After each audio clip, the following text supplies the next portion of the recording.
O te ofolo fa mfaatalo fatu Samoa lau fa fokaba wale nei vanga o lea fiafi ina ua tolu ma le afa minu te ua te e nei le hitu lai lima i le tautua fa awau fo e lau Blue TV e mai se o le programe o le Tautai A'e ma le manuia faiva o si o tātou matuno ia Tautai A'e ma le fia Tautai A'e ma le malo e le nei fo i vanga o lea fiafi aso tofi le nei aso fia le aso fia nge aso fulmariva ioe o le mazino Januari Bluwave lua se fulu male tolu ia hau folofa fa talo fantu i lau fa fokaba Samoa i le nei vanga o le fiafi po fia lava le tafa o kelope lea e te mafuta baiai ia a fo inga luenga o fia ngai ma oe ma e fita i tunga i le nei vanga o le fiafi ia po le tai hau fo i po le lava le taimi o to ma lava i so se tafa o kelope ia walanga ia isi atunu o le lantou tai au le nei afa pela o le te mafuta mai o le vaveao o to good morning ia ai o le afia mantou i ni usilrei tutusa le leia mantou taimi ma Samoa o fo lofa ma faatalo fantu ia te oe Samoa le antunu pele le loto o le nganga ma le fa boy ia o lo solo le lei me ia mantou ni usilrei o le tātou ofisa au tū fo i le nei manukau ia ua toe fa au fo i tātou proclame masani o le aso ma le aso ia e pei fo i o le vai aso lona lua le nei dalu ona toe wha au le tautua a lau Blue TV e maise o le tātou porokalamba le nei o le Tautai A'e ma loa fua ai lau ua maua ma le tua o le tele lau fo i o isi o taiao o loo tu ina atu le tātou update ma live ia mai o tātou lau whanua i Samoa e maise o tātou aturu pele le tele na fia ngai ma le tō whawa ai nā fo le sā o le tama e usu pō i oe e usu pō la vai e le lima i le taiao ia ona fea lua ia le taulanga ia ma tapena po fea fo se vaenga le lei e ono kilia le lei e fai mai ni tanto update le aso ma le aso ia o le tautua lava ma le unaga fa au o lau Blue TV ia e moli atu i le screen o lau telefoni ia po lau TV fo Maota malawa po fea lava le tafa o ke lobe ai mai se e mo i matou le ia turu i fafo ia e so longa le leia i lava awa afa pe tele o malanga i Samoa e le o lata fo se taimi te ono malanga i Samoa e le o maua fo se lingi ke o malanga i ma o i Samoa ai wa lava lau tiri silanto balau va ia tu i nai e tatou update e tu mai Samoa ia u te lo wa lava le fai mo tatou wala i malo e te va ia tu ma e silanto ma tanga ia tu o loo manuia mea umai tonu o si o tātou o tunu pele o Samoa. Mea la lea, whaitalofa mau wholofatu o tū sām whainga, no whaitini o tū sala. E le to ea u whangaina i sa mātou whamatalanga, o papatu loto, mau vaitu loto, o maunga mati e mau atu maunga. E le ma whai au na to ea ea i sa mātou whamatalanga a wā ua ta otoa a o sei a mai le moana. Ea ua ta otoa o se alo o, ea o le fuela velave fo i le to e ta fili. Tanganga pe tau te pepe i heisi tanganta a wā o pa ia mai le vavau e o ai le wha vavau ma loa Samoa le wha toa i le ne yaso a wha pe fo mo umarenga yaso e le i tau lau o lo wha moe o le ase vaenga sa e tau mawhai i ai a wale taunu pe wale tali mai fo i o le ase vaenga sa e apalai mai tarusanga i ai wale tau lau o lo wha moe aua ne i wha mamantea hambale soa taulo whitangalo. Aua fo i ne e toe wha sala i taimi wa tuanai. Ioi. Ai apo manu ma wha dili au foe mo lea e mali tali tonunga e toe oso fo i le manta o le la. Ioi. Aua o le toa tele au tātou ngā o ngā lua kua i lumai kaia sauro i kua a luro le atoa mare pāru wa ala taubia. Te iala ia lea o toe ami fanga mea wa tuana i te iala ia wa toe i oe sa ue solo le alu le ai no fore le ilalo ma toe mafau fa bea e ia se pepa wa misi e ia se vaenga wa le ato doa ia na te iala wa koe aka wa ke koe aka o ia o ia tama voi le waru le paulo va amalo male alu lo vale solo yo mafau ai manga enga isa o nga ngalo le ai tinga nga mo mia mai io na te ya le wa ito anta mai to fa peifo we isa o ari o le ngalo ne ia fa pena un ala vo aso e tele la vo ina no le ia ai wona ngalo e to po o le leila upenga fangota talo fale mo folo fai to uma ia se tei foi tato lo lau to suafa ma tato fa malo ai ye le teri tronga ia tala me fa solo se unga ai tato fa tala noanga le lei ai fo ma tato breaking news le ia so ka fiolai ka fefe mai le tele o mea o lo tutupu ma mea sa tutupu ai ma le tala fa tope le o sau ka ke le rope ka vai vai lo ka loko ma lo ka fa pe tate fa no pe tate fia o lea ua faa iloa mai faa fua se i lava ile nei fiafi. Ia le faa maa vaenga, a le tamaita i paa le mia o si o manto wa turu upele o ni usila iau te ronei. I oe si o manto anti a sinta. Te sinta a dun, lea ua faa iloa mai, ia le faa maa vai alo ia mai ai ma le tofi paa le mia o si o manto wa turu ka fiolai. O lea e maua sa wililinga ma le antoanga o lea fo i mata upua me se fo i.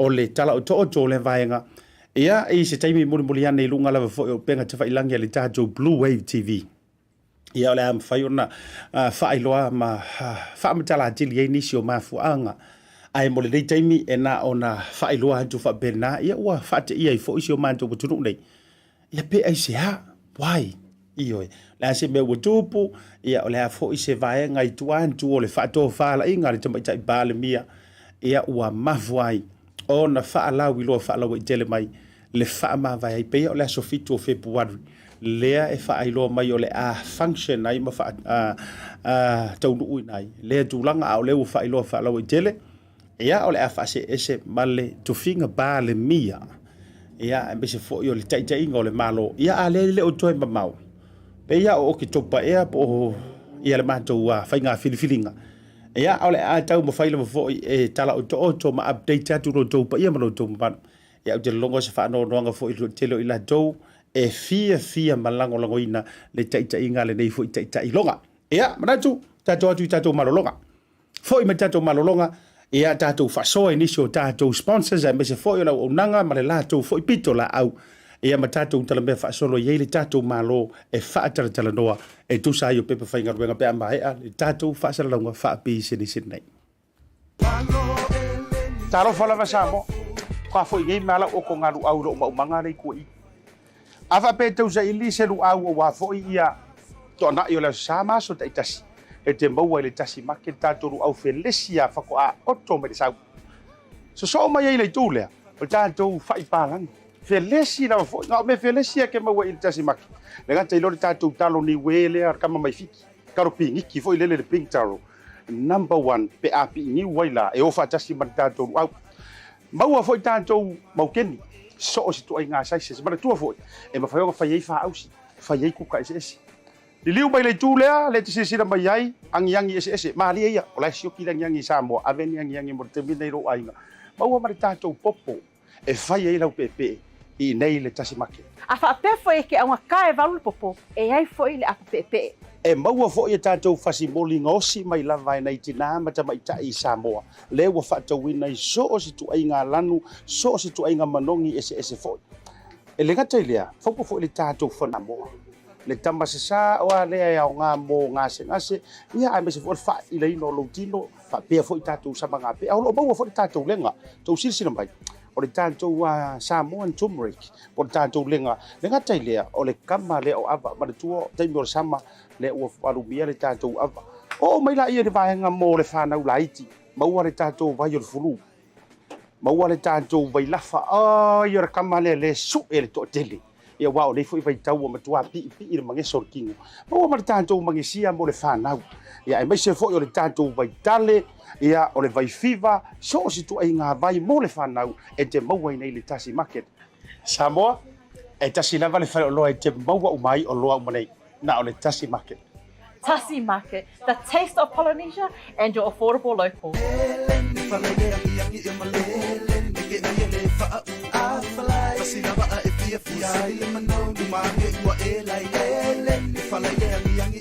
Taibra wanti leo busifuru mara 2 minuta wati aineli July 5 ile tautua whaawawa lau Blue TV ile ni vanga o la fiafi a o utanitalia i fo ila usoantau. Ia pola me ufaianga mai fo ilu ngore maha porokalame au te fie whailo atu. Oi, ia leo wato ai taudu mai le safo lau. o le la le lei o le nei porokalame le tuafine ia pe semu o le nga o fenga fa ko men nga o kari Yeah, sorry, yeah, asiata, yeah. Le o whaalavlave aku. Ai manga o mia, yeah. Le taste test la lea, Because e ke lea keimi promotes ia ka, yeah, sponsors, yeah. Pa ele ke kenga o ele kakulanga e whaile kuka pe saungi fo ese mea ai a wā ia le fiafi. So, Ryan, please, can you quickly show asiata ke loa halu lea fele te fatau mai pe o fele te fatau mai le o yo Tasi Market le te fatau okay ai usually le tina ilo mana vai le ile o kale wa esa uma o lungo le 100% e leko e kia inga luenga o e kako fulmele. O ai le na faia le o kale o te fia lo mo mua o te le to foina langa ya o le ngale o le sila mi o me malu no te le tu ki wo so i maso uma i lungo le program ia na le ile o se fa o tanto program o ai le na tango fia le o kale o inga ku ka inga lu ke vai ku nga ese le man ia o ku kama kamako ai me so le ale faien ka ku O le iga lele nga whaonga le oka lea, o le yellowfin tuna. O le atu all the way from Samoa, fresh. Okay. Fresh off the boat. Le la so ka ngoi ko fo pe mana ia lo au. Ai o te mana fo isira mai mo mela tunu. Pe mo ia nga ku kai pe. Nga faie pe ia pe sa la ku fa ka mai o Tasi Market. Ia le sa entru ma so na fa tu ala ia.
Le nala u tau sisi la mai sa mo ai sa o hala se ko finge o ia lenga ko pe le o kale. Ale la so ka ngoi ko fo wala ngai fa to atari tonu an to mo. Ina ua to fo fo ia. Pe ku kusa me ngo vai ko i video. Me yo le afanga ia u ngor poka. Yeah, I want to ingalo o le Tasi Market, 3 locations. O le Tasi Market lea I Messi 1/2 Triangle Road, West Auckland, e foi I la lale I Papakura, 182 Great South Road in Papakura. I want to ingalo foi e foi I la I Glen Innes 37 Farringdon Street in Glen Innes. Asiata, how was it? Yeah.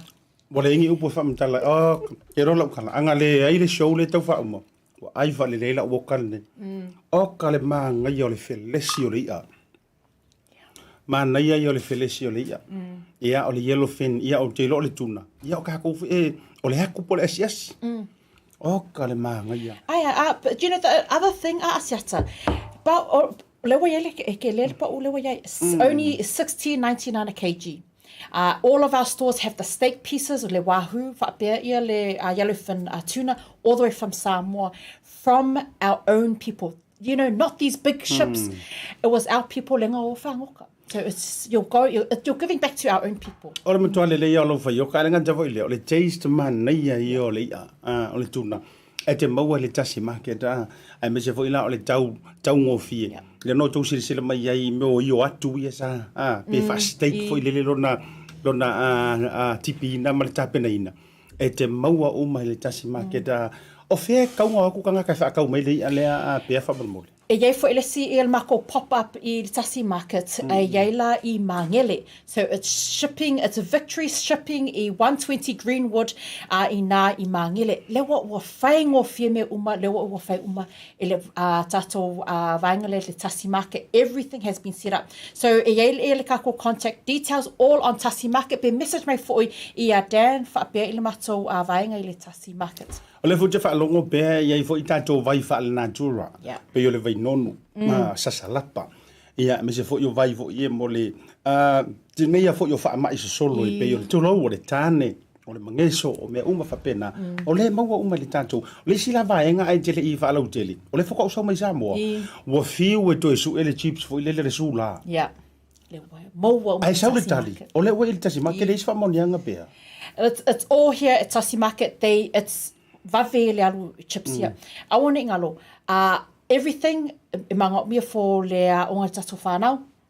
Maua uma le Tasi Market. Mana ia tele lava ioi o le nganga le na. Wa fiwa suele chips le. Ai sau le tali le vaenga la tau le wharoa la tau te ngausia. O le ua sapalai uma mai lava ele Tasi Market. Le gata foi lea. O le eskulimi lea le Uncle Johnny. E ice cream. Po ai lava nisi whala o loa le whapea la ke whaakaua ngei. E na o le Tasi lava le supplier mai Samoa. E na o le Tasi Market. Rono winga la, o le tele o nei o loa i tono se tātou aturu. Le uma whaona available. Ai mai ske loi. Wa vanga ro roko le I le oka lea li pea. Wa levo se mea wa mai le oka le le nei malo uma fau whainga o proklami. Ai wana namu mai le mana I o le manongi o le oka ui o lea. Whaaftai tele le Tasi Market ma le pūlenga. Me se fo eini su vahenga ai tau tele I. Yeah, whaapea I le tato sponsors there, Pacific 40. Awana I ngalo lewa ua tāli fo I le teimi o lewa toe mata fo I lea o ngā tato whanau. Don't forget, everything is available online worldwide. You can send your help to our families and friends in Samoa. Le iei fo I le Maota Samoa. Whaapea, you need to travel around, have a break.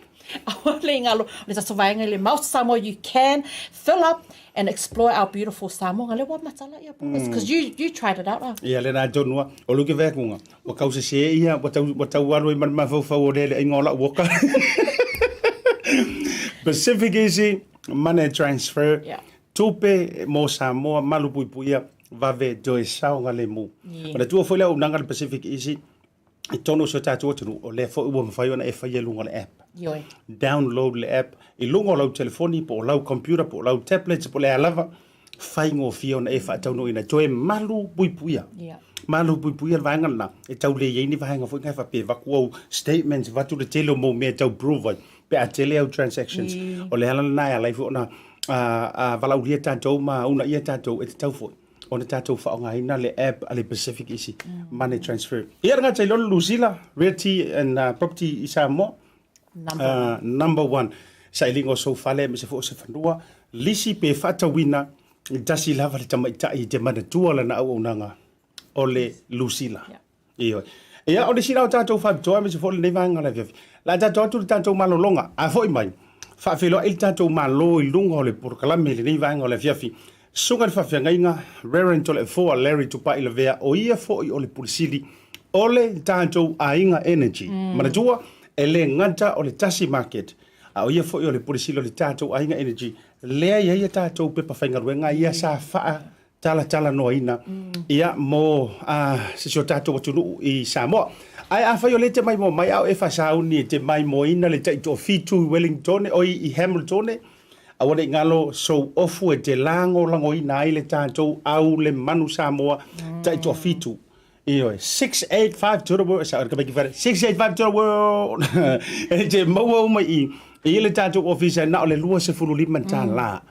Ia, tau ngofia o le paule na mo oe le nei tau sangafou. E te malanga mai whaatau so la e ia ona e whanga le la loi Hamilton e po waikato e mai mo ina ia le tātou tālonga te tofitu. Maratua, o le tātou te ore te tofitu. Ioi, no winga whape te malanga te tofitu kau ki ho Ioi, ave so miti afu e te lango sua hai. E pele foi e hurry langa ua. Limited le tātou o tele teiva. Ia o tau le maua fo initial tātou sizes. Aura kaimi lava nei e te whaatou ai mai ai. Tātou atu tātou maralonga a foi mai. Whawhiloa I e sunga whawhenga I lunga o le porkalami.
Talo fala va Samoa. Ka fo ngai mala o ko ngaru au lo manga nei ko I. Afa pe tau sa ili se lu au wa fo ia to na yo la sama so ta Tasi. E te mau le Tasi Market tātoru au felesia whako a oto me te sau. So mai ei le tūlea, o tātou whai pālang. Felesi na fo, ngā me felesia ke mau i le Tasi Market. Le ngata i lori tātou talo ni wele ar kama mai fiki. Karo pingiki fo i lele le pink taro. Number 1 pe api ni waila e ofa Tasi man tātoru au. Maua fo i tātou mau keni. So o si tu ai ngā saise, se mana tua fo. E ma whaionga whai ei wha ausi. Whai ei kuka ese. Di liu mai le tūlea, le te sisira mai ai, angi ese. Maali eia, o lai sioki langi Samoa, aveni angi mo te minei ro ainga. Maua mare tātou popo, e whai ei lau pepe, I nei le Tasi Market. A whaapea fo e ke aunga kae walu popo, e ai fo I le apa pepe. E maua fo I tātou whasi moli ngosi mai lava nei tina mata mai tai Samoa. Le wa whaatau ina I so o si tu ai ngā lanu, so o si tu ai ngā manongi ese fo. E le gata I lea, whaupo fo I le tātou whanu Samoa. Le tamasasa o a lea o ngā mō ngase, ia ai mese fo fa I le ino loutino, fa pea fo I tātou sama ngā pea, au lo maua fo I tātou lenga, tau sirisira mai. O le tātou Samoan turmeric, o le tātou lenga, le ngata I lea, o le kama lea o ava, ma le tua, taimi o le sama, le ua warumia le tātou ava. O mai la ia le vaenga mō le whanau la iti, maua le tātou vai o le fulu, maua le tātou vai lafa, ia le kama le su e le toa tele. Ia wao nei foi vai tau o matua pi le mangeso kingo. Maua ma le tātou mangesia mo le whanau. Ia e mai se foi o le tātou vai tale, ia o le vai fiva, so o si tu ai ngā vai mo le whanau e te maua I nei le Tasi Market. Samoa, e tasi lava le whare o loa e te maua umai o loa umanei, na o le Tasi Market. Tasi Market, the taste of Polynesia and your affordable local.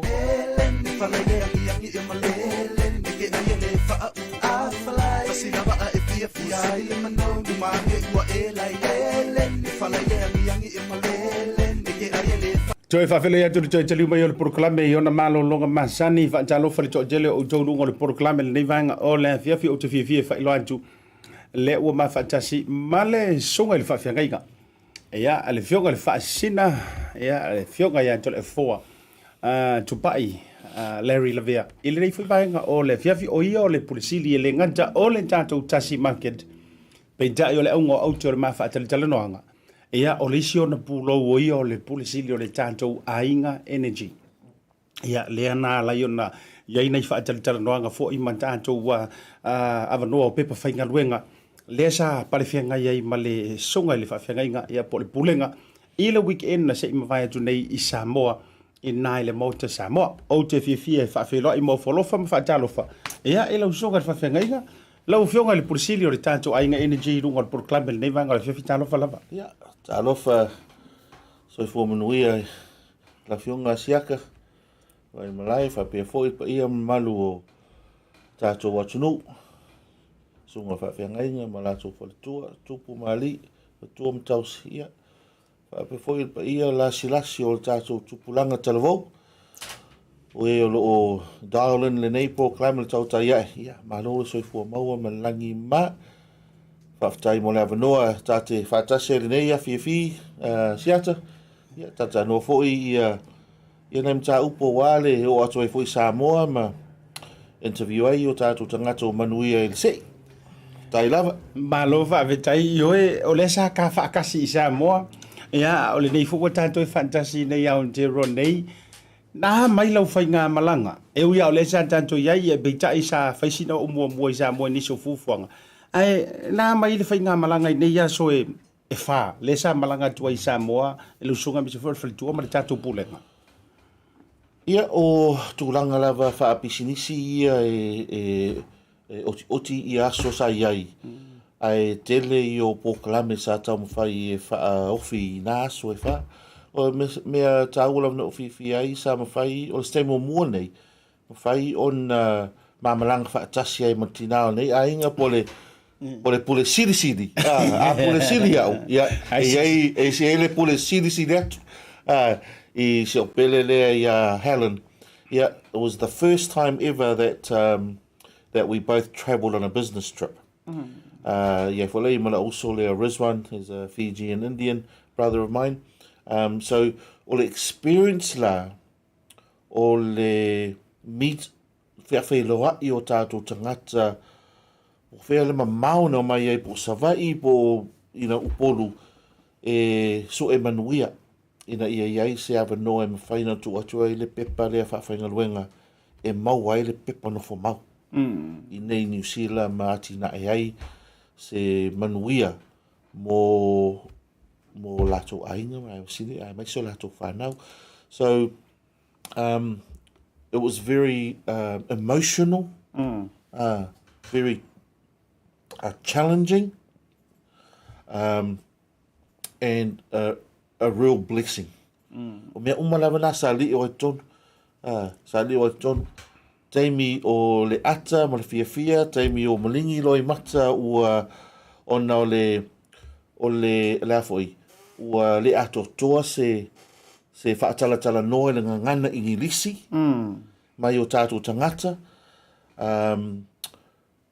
iai fo manatu to tele o sa apply o tangata maurulunga ia onga o you know, Department of Finance or leo For mai or engineering.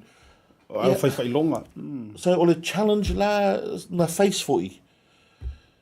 Most o le tala moni lava siak. Most o le taimi o au tangata i na interview. O le tamu whai la tu mau pe Samoa. O le tamu whai e le whai ngofia ki usila. Langa o le tapa ai, langa e fo le loto malanganga ia. We need to keep our most experienced, our highly educated people in Samoa to build our country, to make it the best country le Pacifica. So those were all the emotions, say yay. But it was a wonderful experience. Ma lo whawtai jele, o jai loa e lantai le lua se lau ia tangata tu whaatasi sa mawhai ona whaatatala no ina walanga. 212. 212. Yeah.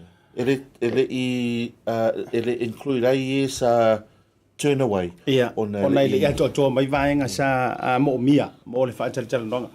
O le wea sau noa lau sunga le whawhenga inga i le tūlanga fo i le o tia o le loto walanga bei fo o la umaitau.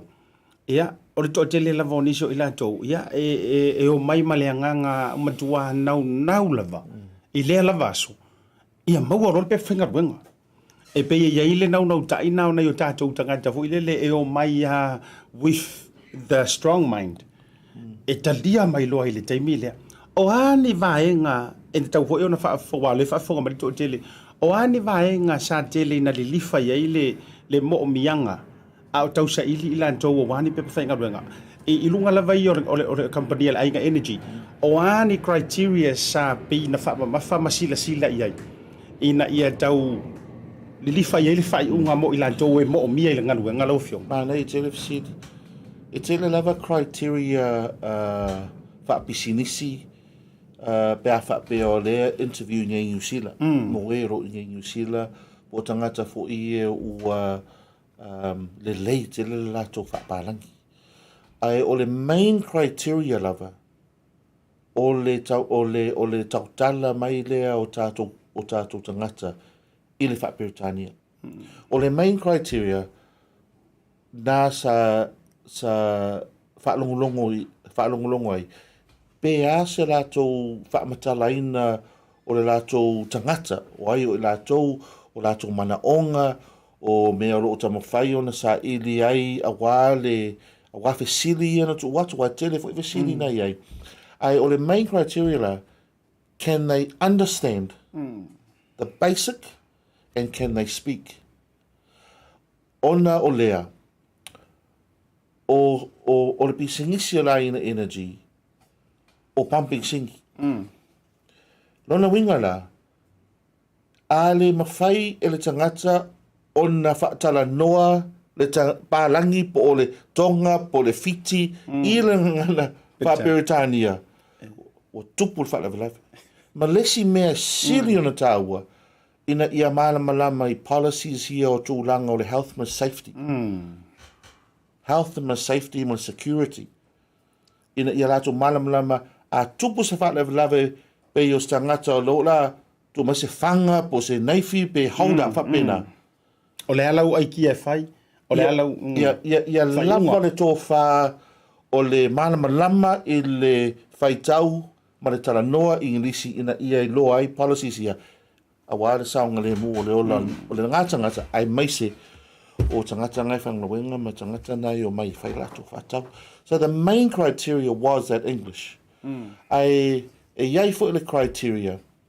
Pe ma whai ona lato tala noa mai. Ma whaali mai tusa lava pe le ato toa lato ai pe toa lo lato loto. To try. Ia tau ma whai lava I nei tautala. Tau ma whai lava. Wā lava upu mai. Tau ma whai.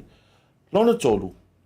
E te loa lava I a tangata fo I e ua e te loa I o lato mata. It's in the eyes. When you talk to them, you can see in the eyes le naunaunga. Yeah. They really ai le ato toa. E le o mawhai ona whaasoa mai. Ioi. O lai te sila silantu lo lato loto. O kanga ka sa o le tauna ave I le avanoa. Sa o le sa e te va ai atu o lato whoringa, mai se lava lato mata, ai va ai fo I lato body language. Kua ngau lava ma. O le kakale le kisa idia. O le tangata fo ina, ia o lava ia, e maua pepa whangaluenga. Tu sa lava pe le ato toa English. E mwhaina fsoswani lava Awai, ma whai lava na susani. Awai, they've got the right spirit, the right heart. I lo isi o tātou tangata ua level na lātou whaingaluenga ua masani fo I. E wha upu I a mea te wha longo. Ai, te loa lava. Kasi harua masinga ua pi. Tasi lava le vai aso e clean iai vai ne fo I le pa ia o le wha longo. O toilets vai fo I. Tasi lava vai aso e clean iai mea ngā. Le ailo. E le o mea lenga o saua. Le mea lenga saua. Ma lo whaptai. O le tā ua ia manatua. O le ua mai a o tā whatatala noa. Le whichai lunga nei nisi o anta sa tutupu tātou whatatala noa. Ia sila mi o fo. Ima sila mai mola junu. E wa te lea nisi sa tu fesili pe mongi pe le moni fo. Ia ai o le tā ua o le whaafesili lea. Leanga o le whaafonga mai le toa telo I la tau le sa ui uma. Manatua fo. E o mai lea so, o lea lava e meli mai le tōtero. Ua peia ri ia ulau so ngar whawhenga inga. Ua peia o le pule o le ainga energy. Ia, ua su e mai o nisi lava foi. O nau mai whapea pe whatau ni pe whainga ruenga. Ia, sa tele ua mai a fui no utalina le vaenga lea. Lea ia lea isi a nganga whapea nao le ainga energy. E whatau wina ni alanto pe whainga ruenga o whainantu. Ai e ui uma mai lava I tūlanga o le whaatala no ina. Le ua tau whaafonga mai. I le tō whala inga le sunga le whawhenga inga po le whionga le li polisili. Ia e mafua iona le li whai se tangata. Po o ni tangata o le ama whai ona Filifilina. O le a se au whai inga o whai numera lau sunga le whawhenga inga po whionga le li poli. E ono o sila le ainga energy e ono wha amatu ua tuni pepa whai ngā ruenga. Mai a ilanto ua sa wha taratara noi. Mana I Jelef City. Asiata o le naunaunga lava o au ma Helen ma le mātau mo whainga I le vālea o ma ua o le ainga energy. Ma Z energy. O le pule pe fia whale o loa ma whaina tuu mai E whaatau. O le talatala noanga lava le whai ina ia telepumping singi. A telepumping singi, ana whaapea o le whaitata ingala, ana whaapea e se fulu lima pumping singi le ia ma ua le teimi lava nei. O le tala sa o lava asiata, ai e whaingorenga uma lava le lua se lau. Ana whaapea sulu lima. Langa lea whaapopa I meispi singi si lea. Ai lana o lea e valu pumping singi. Lono winga, o le tau o lea matatamu whai se meo se lima sfulu, pe ono sfulu tangata, e au mai lalo o le ainga energy, e whaafai ngaluenga I pamu, ia maisi fo I pisinisi o lea e pule ai ma ua ma si o pele lea o hela. O le mea fo I lea o e tau mawhai lava ina ia tele mea e whaatara noa ai ia Z energy. Ina ia tuk mai lava noa, e toi whaatau nisi pamu tele. I lalo ainga energy. O no lea, naunga ina ia iai se ava noa e whaafai ngalua ngai tasa ngata. Because the honest truth is asiata, o o te whia mana o whaafanga renga o malawa tangata o lo manuia le koita. Lango le nā tū o le tangata e whia tau tua I lo nā tunu uma whia whaatino le alofa. The issue we have to be very selective. Mantua foi, wa a tō le suru lima tau sanga talu o ngā lua I lea a ngā luenga o le pumping sing o le fuels retail. O a o foi, ma le pisingisi o le Western Gas, na amata ina o le au mai o tangata ma le quota e whaafengorenga pamu ngai New Zealand. That was in 2007. Mali. If you think about 2007, a taimi nei, ai wa ova atu se lima se lau tangata wa au mai, whaafengorenga whaanufu ngai New Zealand. Yeah, ole o mi le tali ona o le anganga e whaingata e wa ai atu. E wa ai atu mo le alofa. Ai e loa lava le loto. E le talawhia ngai le nei tangata pia au mawawhau ai criteria maisi mea. Ba lo whaftai lo sunga whawhia ngai nga. A wao se whainga lea na iei le nā aso. E se le whainga tā lau sunga le whawhia ngai nga. A wao te loa whawhia te inga ana whapea nei o lau sunga se pālangi. Po o se si tunu. O te loa ele loto vo ile le pia ta elo whatu. I le tangata te loa lava ele mawhaiona ofa iai. Ai o le sasangi ma le o isi o ale malingi o loi mata ma tūlanga whapena ai ui o lea. E whaftai fo balanga ele whaingo fie I lau whai unga misa le whionga whalitua. Ona o tātou tangata. Ai o le sila ala wa atu o le tātai mi o lau whafisili. Ele tau ilo le toa tele o fo mai le wa ila tau e o la tau professions for le special skills. O le aso lea. Le anga o le no o run through inga I documents ai le I pasi le au wha interviews. O la le au masters. PhDs. O nisi o assistant CEOs ma o te leta ua hatua matanga ruenga ai o leo moni lava le tala le Principals of schools. Principals o aonga o pulelua o aonga o primary school o kolisi o siingia o ka ai koru o leo o fo mai o doctors sa awai umamai. Now, o le a se sila a whapea o le ale umile tau sila I se vai pepa whainga ruenga. I te tonu lava ainga energy a me se fo I lan tau e ono manuia mai ai eini to mai whapea. O le a se fuafuanga lau sunga whapea ngainga pe a whapea o le a whamanuia ina I lan tau pepa whainga ruenga. O le fuafuanga le iai ai le I o atu la sumomua o Februari. Ale ma sumomua mati. Ua send atu ia tusi I tangata I interview e whailoa iai po manuia, ke le o manuia. Ona tūlanga lea. E le mawhai lava I se pisingisi New Zealand ona whaafanga luenga se migrant. Se I longa lava ua pāsia o I lātou o le accredited employer. E se isfo I vahenga o le accreditation. O Ainga Energy, e iai le indefinite ngumela e whaafanga luenga migrants. Indefinite. Leisea whainga. Leisea whainga. E o lava le milionga pea o le malosi.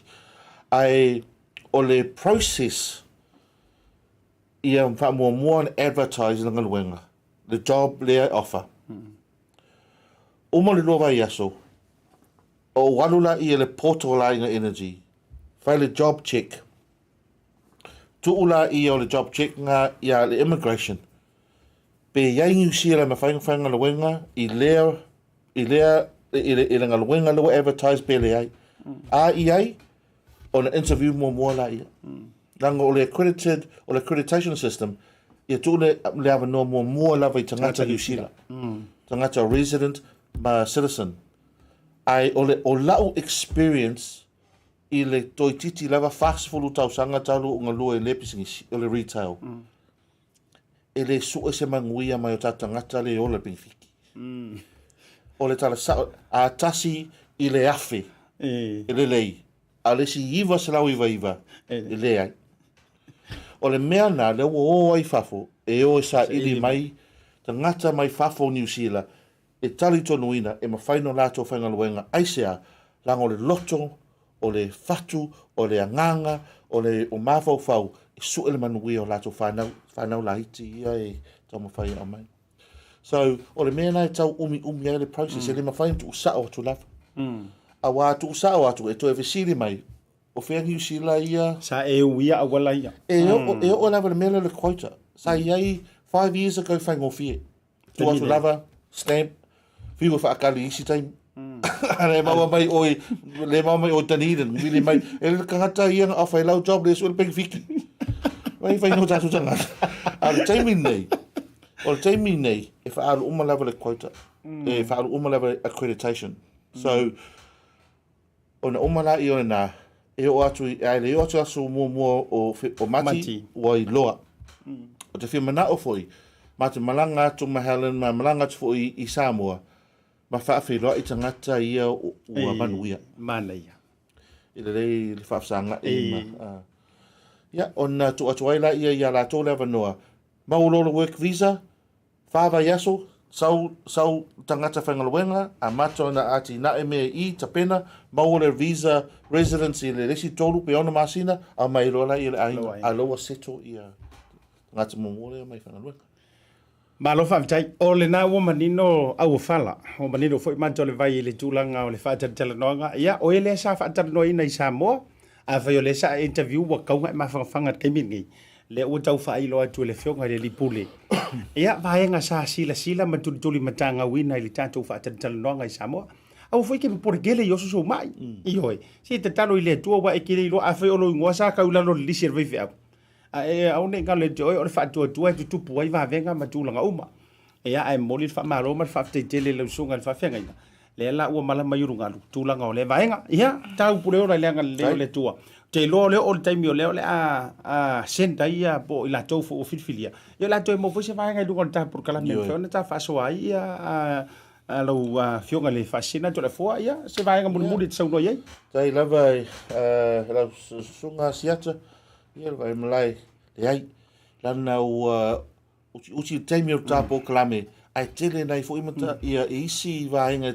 e whaatala noa ia tile mana malama o tātou tangata ai atono iei sisi aso lumanai ia toi oso mai fo ila ia toi paanga fo i ila la mata no fifia tau na fai fo ia o se host Wat te tau na e se ue whanita por a manga klingi ia o se i anu e manolo le ia a watu e whangaluenga ai ngai kalu e whale manolo pafkai lava i le la foi i la fionga i ala uli il mali toa ia i sunga le minister ia wale wha avanoa o le Maota o Samoa ua wha whaingofi e ai ia nā so las tōna i mana so sa oka nga le tula ana le tala noa mai le minister ma advise ia o lona winga e oti lava hotel o whaaleanga o me tātou e kuri ei makako ai mula whaaleanga whaaftai i le sunga le minister i la fionga i la auli ma le toa whape fo i ma le whaltua mai lava sa ngā lua e nā sue langolango ina ma support se whaaftai lava i whamanui a lava le atua i lau fionga ma whatua ia wā fōi ma tangata sa whainga runga fōi ia manuia fōi ia Bluwave la fionga ia Nai Martin ia whapea fōi ia fōi misa ma fōi wā ai o i Samoa ia manai staff fōi o le i New Zealand ia ai tata pēr whatua lau sunga ai mō pe au ia leo la fia ia mana tua foi la ono o lena tai ai le amatanga lo no winga so se tai mia lai malanga i Samoa e te tau foi ala no wanu ma u le fa lo wilo e u ia kau fasi ari u ka kari le kumo da skonga ia di fa tai so ya saena ia se so ni thank you my brother thank you so much I miss you for the tour le afio ia mautofu ma valu pa pe foi ma leo titi ia sa iai leo titi nasa iai nā so whaingofi iai ia a vengo le interview o whalongo ko isi ro makua mai e le maua ka pe whengaruenga ka kau ai arurun po ori ai ui olea ia la tatou atu malolonga a foi mai wha wau tatou por klame le vanga o le fiafi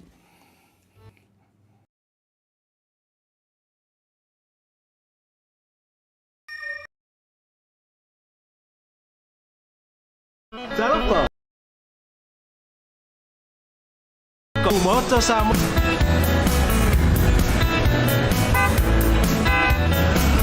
Salupa. Salupa. Salupa. Salupa. Salupa.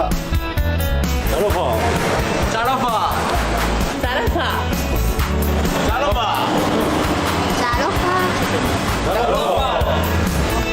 Salupa. Ua iai foi au nanga i lunga Pacific 40 ma le maua app. Mo nei tatou ainga, o lo alala ia tulu mau.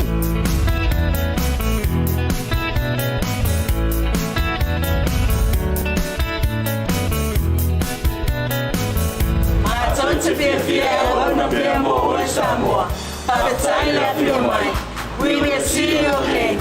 God bless.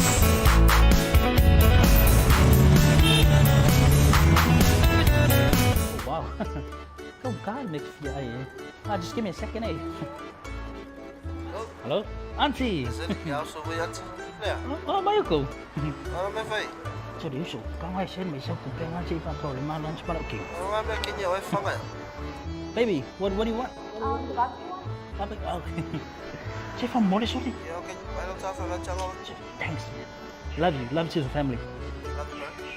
Okay. Hello, Vaku. Yeah, fancy. Barbecue? We have the barbecue, please.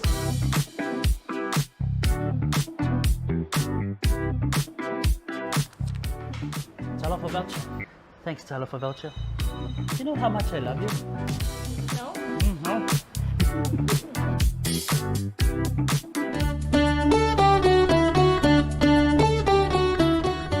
Malo lava.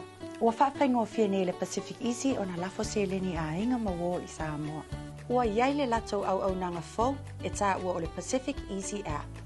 O le au ngā o le nei app, ia e mawhai iai o na e lafo ina lau se leni, mai so o se nofuanga I so o se taimu. Whaau ngā le Apple Store o le Google Play e download ai le PacificEzy app I lunga o lau telefoni whi awe ai. Whaataita inga, tatala le Apple Store o le Google Play. Ona e tango le e tā e tutonu le PacificEzy app. A tau loa sila I le icon po le whailunga o le PacificEzy. Ona e tango loa le e kiliki, ona a matai loa lea ona download le app. E iai wha maunga e mo o mia, taipei o lau tusi folau, po o lau laisene ave ta avali. Mani isi wha matalanga tā ua e tatau ona wha atumu, le a maea ona e download ina le app. Ia o le nā ua iai tā ua, la foloa lau se leni I Samoa. Moni isi wha matalanga wha so tae le numera o valu se lau o tasi ono pea si fo le lato upenga ta whailangi I le www.pacificezy.com.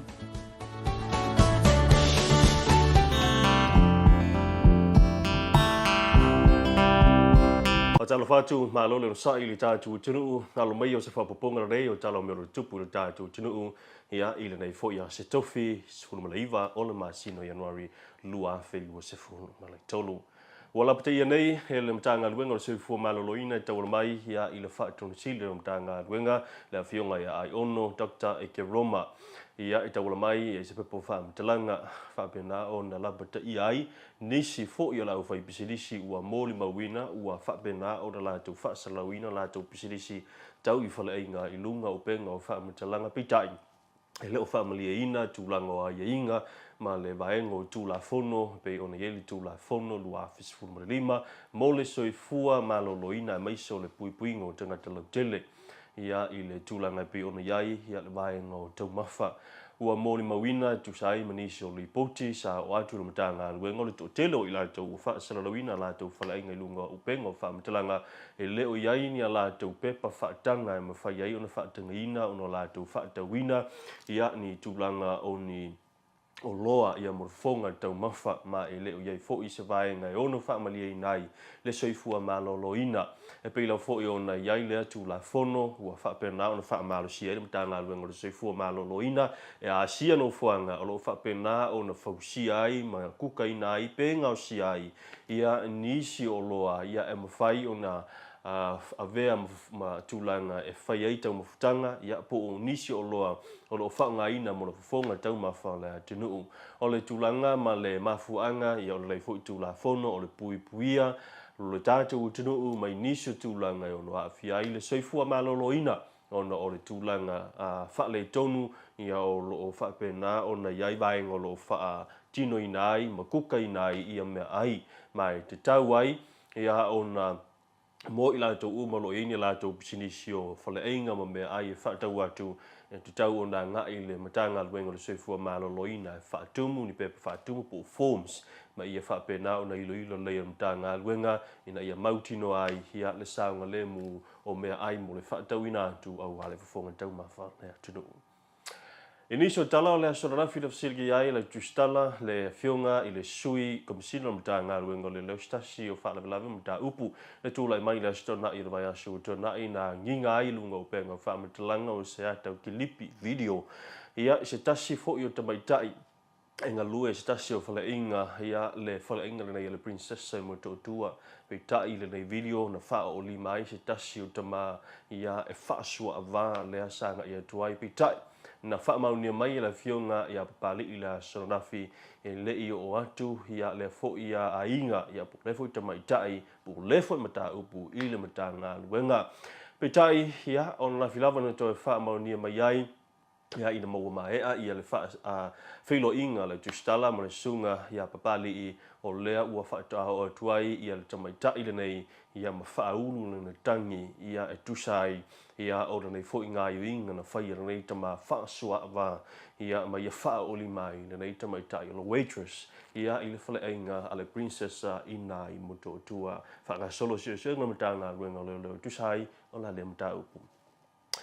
Inisio mata upu ona na foi le felo ngala na yala tustala ma sunga pali por su kupsino mta ngal wengo leo fanga solo foi su enga ile mta upu ni tule mai ile fale pui tanu malala stasio li leo po se li ofisa mta ngal wenga ia por ofisa foi ia ile fale pui tanu malala sa ia tu ina tu se telefoni ini pango ta e fa pena no la tu fa nga ina fa ia la tu telefoni ma o le sali putia ne ai ni se lo fai ngā ruenga i fale pui tanu malala ma fa malo lo le tu mawai pe tu langa masani ha i fa nga solo su enga le mata ngā ruenga leo ia i la tu vai nga su fa tu so le mata upu ina ia su ai foi pe na o le tasi le tangata le fa tino ina le nga i fa soli tu la fono pe ia i manisio li leo so la tu faia le tu langa o le tu ina tu telefoni fa soli tu la fono e le tu sai ma le tu langa lo ye le tu la fono ma fainga fa vai o le tatu fale pui ia pe ona i fale pui tanu malala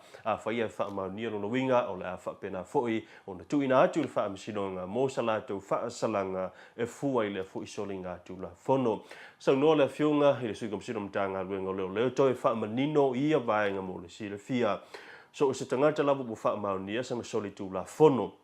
Ma o lo wha pena ona lo kaina pe tau fia foi e wha atali le teimo le wha masidonga ia il fale pui tanu malala po le ala po fea lava le fale pui po sa vai foi e le mawhai lava ona tu ina tuai se telefoni ma e le wha tanga ina le telefoni ma e iai lava foi ia vaenga e muli ta ia e wha pena ona wha tonu ina i le teime whai e le telefoni e meisa lava o mana onga ia ala tau lo ia o wha pena ona wha ngā soloi ma ta upua niso i la tau fia i so se fale pui lo tātou tu a fai ai maua se isi o lo fa pena ona fa nga ina se telefoni sia tulanga se au wala fa la tua ia ma tulanga foi ia o ila tau fainga luenga tu inatu ia telefoni i pangota o lona winga o le ai foi nisi ia o vai no suenga ma o to ila fa msidonga ia ma fa tu mai ai ni fa salanga pe a fa maunia nei tu ai ngo soninga tu la fono. Ma le tātou tala muli o le stasi o whaamisino sinia o le tātou whaamisino ngā maulunga le whiunga a te whao i malo le lani tōla Warren o le ua whaamaunea mai nei lana whaamawai mai ma le whaamisino ngā maulunga le tātou tinuu o na onisi mafua anga tau tangata lava ia personal reasons ma o le ua whaapena o na whaamaunia o le asolus fum le whao le masino mati o le a whaapena o na tuuai e le tamaitai ia pola fionga fo ia te whao i malo leilani tōla Warren le whaamisidonga maulunga le tātou tinu. O le fionga ia leilani ia pola fionga fo ia te whao i malo si tamaitai lo ia o silia ma le tonu sulu sanga ni le tomai whaalo ia au silia fo i ma le lua sulu sanga o ngalue le tātou malo e pe o ngalue ai ia i le official lo ia sili telo sanga o tonai. Mulmuliane i le tausanga lua fese fulu ma leono le na filifili ai ma taufia e a vea ma whaamsino le whaamsino ngā maulunga o le tātou tino po le whaamsino sili le Supreme Court o le tausanga lua fe ma le iwa na filifili ai o ia a vea ma Director of the Samoa Law Reform Commission po o le whaatonu sili ia o le tātou vaenga fo i leo le toi futa ina por komisio le toi futa ina o le tūla fono i le tausanga lua fe maleiva ma o le afionga ia la te whau i malo leilani tuana Warren ia ele o se tangata fo ia e tau whailo i le sila fia le tātou tinu i le tele o niso ma tā upu sa whaapena ia ona ia whaatautai i le tele o tausanga a maise o mata upu tele lava sa i le tausanga lua felusium le tasi e do mai ai whainga palota a Samoa i le na tausanga le masi no a perila manu ia tele wha mo fuanga le tātou tino o tātou toi whelua ai tau lunga le tātou update i la so hatai alas for it.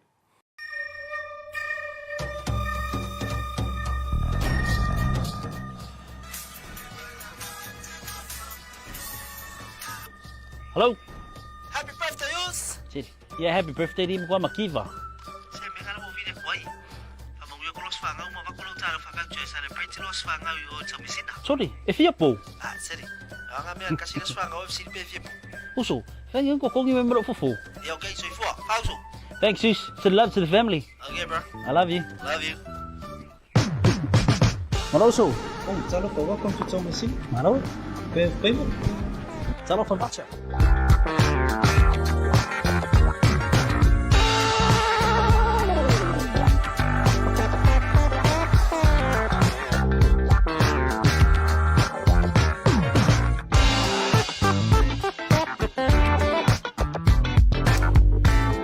Jaimira watila wata tonu li tu lai ono i le tautua wha wau male unanga lau Blue TV mai se o le poro kalami o le Tautai A'e le nei vanga o le afiafi.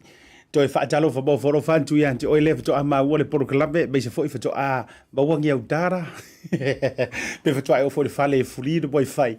Ia wha atalo wha mo whoro whantu mo nisi o tau le sa tusi mai mai se ni vanga o pepa whai ngā luenga ia o te wha malulu watu. Male nganga e tu mule o tia ia di o tau. Ia ua mai a tātou whaatentala noanga i peio na saunoa i eile fionga le li purisili o le ainga energy. Po tātou pamu penisini fo ia le se te le tele nei sau fokilani. Ia ua mai ale vaenga o whaatentala noanga whapena interviews. Ia o le taimila nei toia o vaenga fo ile le tapena ai le whai unga te tau na whai. Ia ina ia whaanofu fi mali ei o ele te meri mai ia ai mese fo e tau au ngani mai. Ia an se i tau mawhaila fo i tu o tau contacta i le fionga le li pule. Ia e whaitali ai ia mre tūlanga o le whiriwhiringa pe toi maua nisi a wanoa e toi whaatala noa ai le marunau tele o le atunu. Ai, mo manatu le tātou whaasoai le i whaamai ale tātou poroklame le nevanga o le fiafi whaatalofa doi ati o tu uma le mafuta ilunga o le poroklame. E isi vaenga na laua lunga i le whanotanga le pāle mene i le taona le la. Tele lava fo i finangalo ma manatu ai maise lava o ilantou le miliona ia o nisi o tūlanga i le vaalele o nisi o tūlanga ia i la tolu fo ia sui tolu ia pe to e atu le e whaiwhainga balota pe o le hale whaato whala inga o le aile whaamisinonga mare tūla fono. E whelanu lanua i lava e pe o lanu o le nua mata upu sa dala noa ina malo dea ina ua tō laulau le tala whaopopo au tu o le tupe le dei fo i tausanga lua whelua sifuru mare tolu. Peitai, o le vaenga ua umanantu e oto mai se i whaisina tātou whaasoa i le nei fo e fiafi mara tātou porokalame. O le mata upu le sa saunoina i le sui tamaitai. O ale i pata i tū pailalo. Ea po o le fionga e whaangase ali. Sulu. I le Maota fono i le taiao na le la. Le sa ia tala noina i. Le tūlanga fo i lea i le tāua o le ngaluenga wha le soifua maloloina. E tele la vaenga tāua sa ia saunoina peitai. E iai si vai sua o te mana o e papangu wai le tātou whaasoa ma sila iai ma oto mai. O le vahenga le walunga ai le whaaleanga ina o le ingoa tau le leia o nei o tātou tausi soifua. I te tono si o tātou o tunu, ona o se saunoanga foi. Ia sa whaalia i lunga o penga o te whailangi ma wai o whaamatalanga. Ia ele foi o lo a vea ma whaaululunga o le LBJ Tropical Medical Center i Amerika Samoa. Le talenga ia mo e whauo pio la Emsley. O ia whaurulunga o le nai tu o soifua maloloina i Amerika Samoa. Le sa whaiaisa na saunoanga fo ilele ina ua tau whaofi atu le mo mianga o ni nai tau si soifua po nurses. Ina ia mawhai ona au watu i Amerika Samoa e tau kawai le sioki lea na whea ngai ma Amerika Samoa i le whare mai. Ai whai ai la se sau noa ngā le tangata lea. Ia, e leo se ka mai kanga ka wha vasi vasi vo i le leo le tangata lau walunga i wha ururu. Ia i tūlanga tau soi fua maloloina fo Amerika Samoa. Le sa ia whai ai le sau noa ngā wha pia. E le mo o mia le au mai o ni fo mai po o tau si soi fua, nurses. Mai Samoa. O ngai le anga wha. Upwhingo fia. E le anga wha e le o ap mai lo la tau to mai le tūlanga mo o mianga. O si lau mai mo malau wha fonga. Ai se tau play atu le kilipi lea. Ari sau noa ngā le fionga wha ngase ali. E ona toi wha ua weilo le tātou wha soa. Si tātou tala noina. Po ai ko inga forasanga wha pene. Alongo ina fo inisio. Whaitionga manisio. Tua inga sa. Le nai tua le motu sa. Tua ia i fo i tau si soifua o Samoa. O whapea mai e le anga baa ma le. Ama na ia lato au nanga. Ia o te whautua ina lawa fionga i le minsta e wala tuai se leo le nei au nanga e mai se o society o tau si soifua o Samoa. Na ia sila i fo ia i nei la fonga ma nei tua inga o tu inai ia tau si soifua o Samoa tu sai fo i malana au nanga. Pei wali al mai ai wale amana ia o le AAE S3 fo le tali tonuina o tau si soifua le tatu watu nu e pei on sila fia. Ia o loo mai lava le misela o mai le COVID. Le sa tau sila lava le fatino ina e tau si soifua. O le ngaluenga ai peiwa. Le longo mali e foi. Wala ngona foi le tinga. Wala ngona le ita. It tono le society. Ona o nei la fonga le tu la foi. Ona o le sa pei foi na mai tawa. Tu yol ten tono le sa. Fai foi tat ia to le sa malanga mai ai na tu el motu. Le sapa i fatal tanoanga. Ia ole vai aso an fo ia tua ia ole silo vai aso.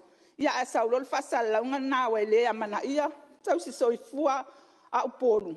Ona ele e low le standard. O le ai tu ina tua ina ona olo o ia fo ia tau si soifua mai le Pacifica. O lo o tawina i tono tato. Fa mo moi lojo ma se vaenga o le saunoanga. Ia le fionga i le sui fai pule, tamaitai mai le tu malo ale pata tu pai lalo. Le fionga ia whanga se li i sapoa whiangi ai, po le fionga ia whanga se li i sulu sapoa whiangi ai. I le ndaiao na le lai tu sai o whelafulafua i ngā le montafono le pāle mene o si o tāntou buturo. Le sa ia toi au mai ai se wha se a. A o se vaenga ua manunu ai le toa wofi. I le tūlanga o le ingoa ta u le leia o le tautua ana i tātou tausi soifua. Mana tua fo, o le fionga ia whangaseli sapoa whiangi ai, o se tamaita i tausi soifua, se tamaita i fo mai wa i longa lana tautua. Te lo fo i le ia se so le tua ma le matamatangi. Ia marisi lava fo i o Samoa antoa i le lausi la fia. Ia le fo i tamaita i vai atulo na tūlanga tau whipule. Ia, mara tua la, o le mengi o kala, e le ingi o ngā vai, ai ua maale pelepe tu lou ale ngangana ma maa sofa ili ke leo mea. Mara tua fo i pēna o whai atu, na ona whaalele mai a pute no le a whai le a, whipunga aku Amerika, ai le yangi me o kukupu, ai na o tala e tele na tutupu o i masenga. Mara tua la, e le se tama i tangata le sa ia whai ale saunoanga lea mai le motu i se sai, tutuila manua. O le whaururunga fo i o le soifua maloloina i lea pito la au o le soifua maloloina i Amerika Samoa. Le sa ia whai ele saunoanga la. O le i tūta ua lava i le vaenga ua whaamapu e aise fina ngalo o tia o le fionga le tamaita i whaipule. Pe ua tātou whaalea o ngaina ea le ngā luenga tā ua sa fito i tonu ma feita i tunga i ai nai o tātou nurses po tausi soifua. Mara tua fo ia manino le vaenga lea. O aso mai ai o tātou laiti, mai le amatanga o le soifua maloloinga. E kasi ale upu sa ave i mea nei o doctors ma nurses sa tātou Samoa, o le fo mai. Pei nga o nga eva ai aso o sesia po le alava lo tūlanga fo i lele o ufa ilonga. E kasi ale upu sa tātou a vea umai, o le fo mai. Se o si fo mai le anga va ia pai o si fo mai le anga fa tu loa e o le fa fa le leina ma le fa fa na wina o le ola ma le soifua o ai nga o lai si o si fo mai foi le muli mai o le fa to a uma ona tatou tu mata manga ma pe wa sau iluma le to mai ma le malama o le la ua fa ai ngoina ma fa alangi ngai ia lea matata ma lea matanta e tu sai ma lo latou to mai ma o latou wanga va le la ua ese mai ai fo mai pasi fo mai kausi soifua sosoangi o a uma lava tu langa fa pena pe yo le wata tu ta no fi tu mata manga le upu fo ile le doctor specialist nurses supporters ole lava le tu langa fa pena e ma tu fo i to tonu lava yo so tanto wo tu e Samoa e a muli o nga o e va ai le fo mai pas e a muli o nga ai mua lava ona tātou o e whaai tausi mai nei. O nei fo mai lava nei po o tausi soifua e o mai kua whaasawali mai tuinga. Whai kuinga kui pengisingi. O le tui whaangata. Ia. O ha uma lava tūlanga fua le fiva. Fua le mamafa o ka maiki. E o lava i le whaafai leina ma le e le o le teimi mua fo ilale nei wa tua ina i whaapea ma tau maua la loina ai. Le ngā luenga fita i tunga nei tātou fo mai. E sasi loa, la lau fo mai langa e le qualify. E sasi loa fo mai langa e o le mele maua langa ngā watu. Tuloua, le ngutu fo i ma le afi ma le leiro tau tala. Le anga tate whaalongo pēa lava. O le isi mafu anga lea o le tau maua la loina o tātou lava tangata. Ono o tātou lava fo ia. A mulito e fo ila utala i le whaululunga lea. O le soifo marolo ina Amerika Samoa le sa faia le saunanga ai se o tau vali tu lava le tatou faasoa e mafua lava ona toe faale tonu tatou o tatou lava ia lenga fo ia a ele fia i le fo mai peke le fia i le kausi mai nga fa mai ia se langa o kamanga o le au fu fiva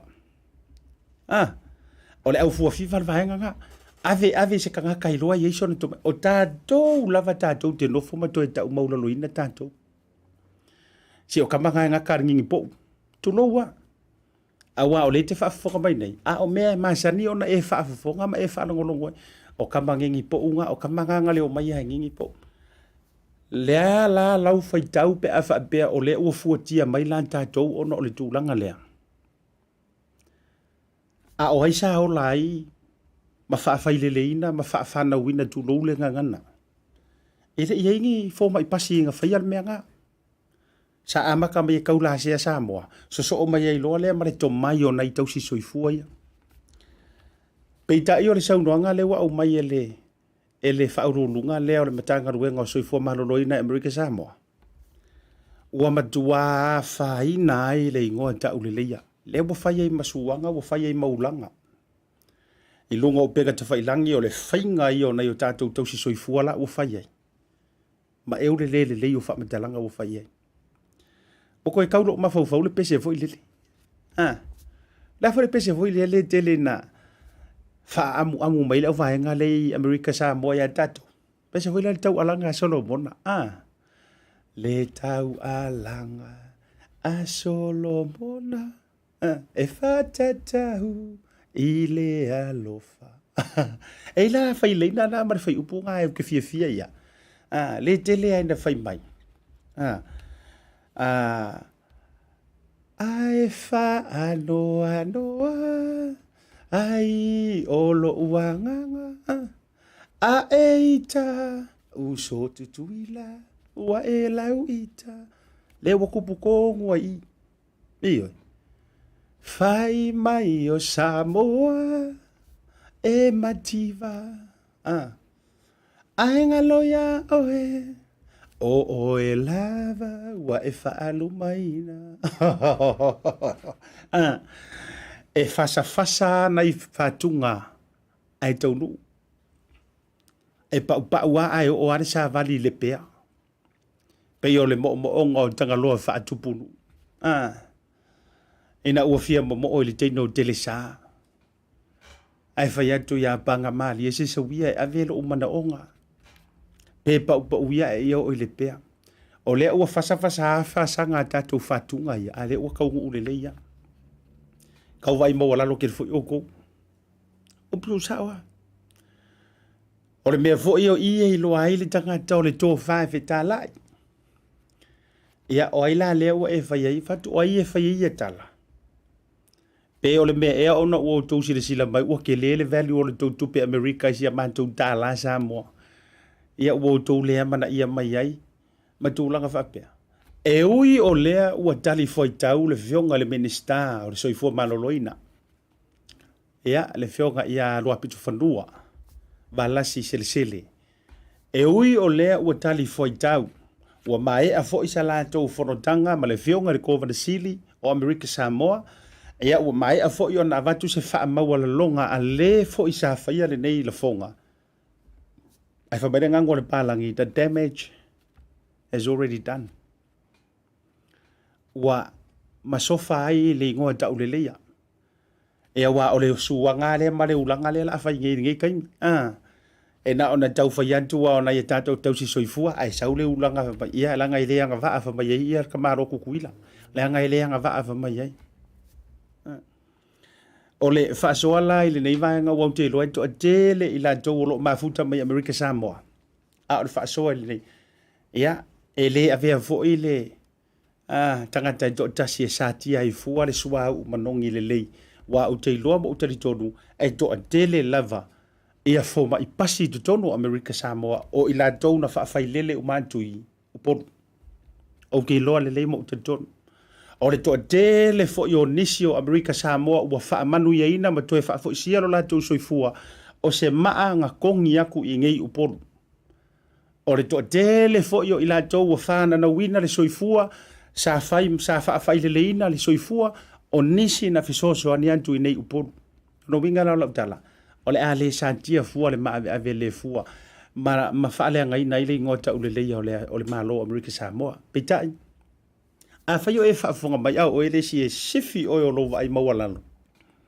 Si ampingi oi o lova ai maua lalo ia tātou i tutu i upolu masavai. A ve se ia ngala ngonga. Leango le wingo o tala. E kau ke fiwa kau ke fia Amerika.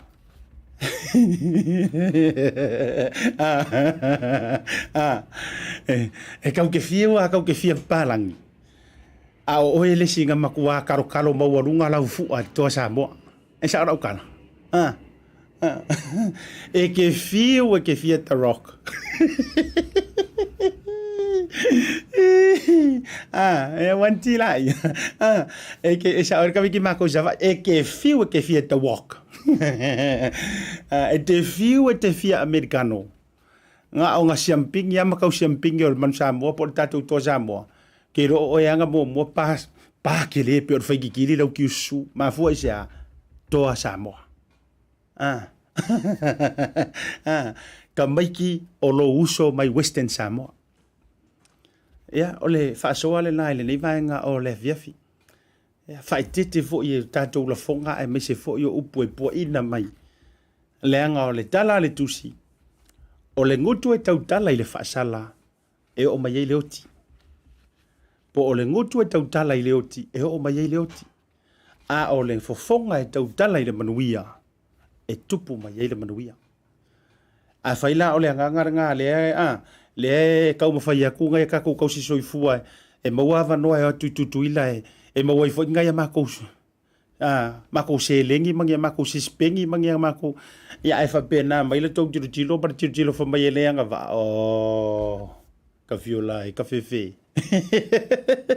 o le whaasoa na le vanga le fiafi o le au ngō au te o le tātou whaasoa fusi tātou le whaarwhani vai upu fai war pesere ngo kau pese ko nge ul le ngolo leo ai ngalo ia oe o oe lava wa e faalu maina o Samoa i se sae ma Samoa i se sifo e tasi lava le afu fanau va antu wa le fonga le tru e kasia o le motu o salaia ke le tau tau watu a wa o le ingoa tuai le na o le tatou motu tutuila mamanua dia manua a o le motu i tutuila o le motu o salaia o Samoa lava A o le motu sa whaasala ai e fo i sa fotu ai, ma i la tau sa tau mawhai e fo ua, no fo i ngā tupu tu tonu o Samoa i nao na po.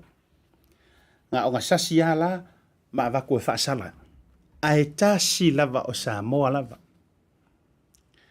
Sasi a, ma wako whaasala i ngā. Ina ua fo ua e, wawhasuanga tole e foa, e ma ua le manuia le tau o le paenga uo o i ngang whaasala ai. Ina ua whaitamala le tamo o tupu i vau o ngau ia ngase unga lupe, a o le tali le ngase ngase o loni tina o tau fau, ta whea leu tu o tau fau o i ngang whaasala ai. Ma le anoa noa i o tala tu o si o tātou o tunu, e whaailoa ai, e tasi an tātou, e le ilua. Ioi, o mai le taimina ua sui ai le suafa i a tutuila. Ia, le tau ta ua tu e tasi lava tātou.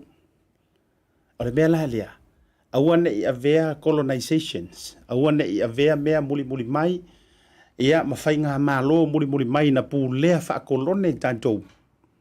O le antau vai fua le fonga va ma avea ma vaenga i te tilo masai, ma e tilo ma walaloi. Ia isia mātou suru ie ma tūlanga whapena. Whamanuia le tua ia te autou le motu tuila ma manua. O le te talo le prokalame, i whamanuia ngā le tua. Ta lia fo i le whaitu e senga. Ai whamaita ka māroa māko, ai awar koe whia. Tātou sauni e Tautai A'e le te tofitu o le tātou manu Samoa i Hamilton. Ia koe se ifola i o lau fua. Iyo, wai pauare o kaimi e lea i se fua Amerika. Po se fua kukuila. Ia la tātou lea uma tātou fua. O Samoa, but we are the defending champions. Se toi au mai lava tātou ofu supporters ia.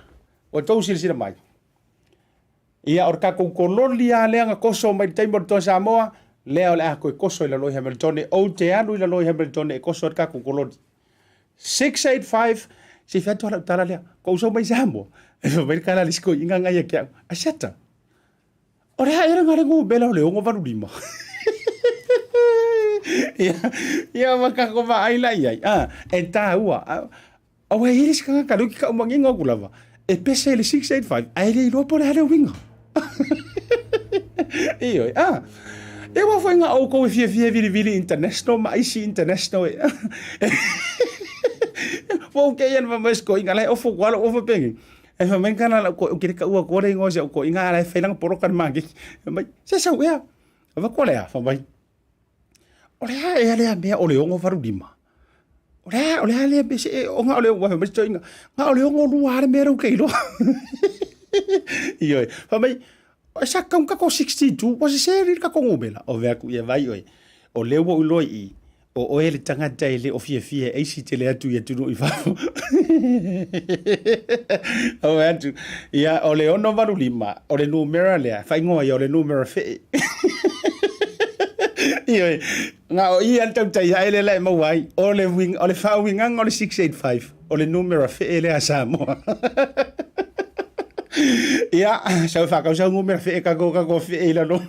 I le taito o fitu i Hamilton, Waikato, we are coming. Ioi, whatau sau ofu, tate oa ia mai moa le tālonga na o le lua se furu lima tā la. E te mawai le tātu official nei pe te messenger me fo le Tautai A'e, ta ua dia o le taimi e te fio mai ai.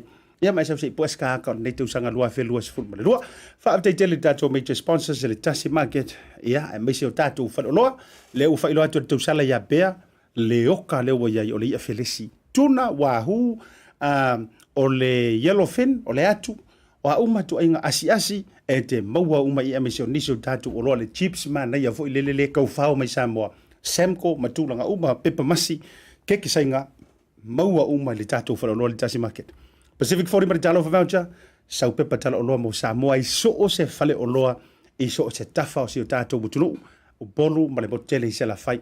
Nga te leo le PacificEzy money transfer, fa lafo sau tupe, malu puipuia, joe vave o na maua, sao ngale mu tono si o tātou mutunu, ai mese fo lato o nangale moana rental, ta vale angan ta. Maota Samoa service stations, ia i vai tele afia ia i fatua e tritonu i lautala lea utu lo sa e mawhaiona la tu servicinga sia ki soa u mani sio vaenga fa pena ai nga te lole unanga ale tu sala ia Lucila male real estate property broker i to tonu o sio tato tonu o Samoa tonu ka proclaim le vanga fiafi Poklan fai ula so tau te te doelo so fua so manto le yola fa mangalo se manga o le tau tumali a siata fa le maru pio valiko tau o lunga le show le vai ngale fiafi a lofa tele mo oe soifua mai emanuia